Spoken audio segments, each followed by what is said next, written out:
The president is taking new steps to block that caravan from entering this country.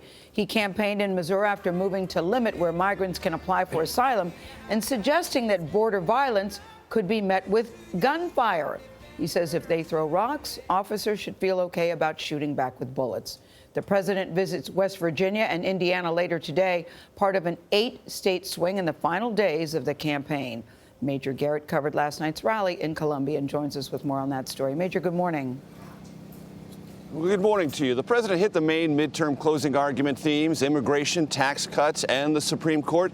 But at times the speech just frankly rambled. At one point, the president blamed news coverage of what he called maniacs. By that he meant the anti-Semitic gunman who killed 11 at that Pittsburgh synagogue and the suspect now charged with sending pipe bombs to prominent Democrats, of blunting Republican midterm political momentum. Back on immigration, the president called for tighter border security, and he also offered some exaggerated claims about the migrant threat.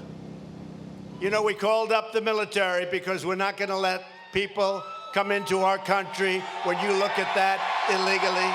Not going to happen. President Trump told an overflow crowd in central Missouri he would seal the southern border in advance of a Honduran migrant caravan still weeks away. People have really galvanized over this. We want people to come into our country, but they have to come into our country legally and through merit, Earlier at the White House, the president said he would use executive power to require migrants seeking asylum in the U.S. to apply only at ports of entry, not at the border where they can apply now. We're building massive numbers of tents, and we will hold them in tents. The U.S. processed nearly 330,000 asylum claims last year, almost double the number 2 years earlier.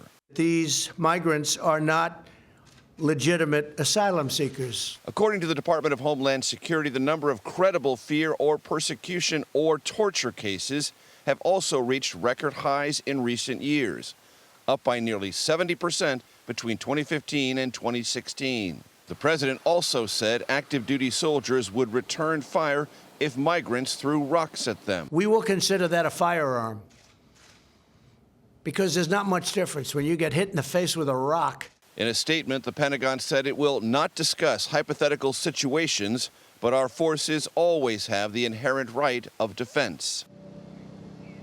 That Pentagon statement went on to, quote, emphasize, unquote, that the military will support Border Patrol and not participate in any law enforcement activities. Back on the president's asylum moves, critics accused him of lying about the hardships that asylum seekers actually face while trampling on U.S. law and international agreements. John? Major, thank you.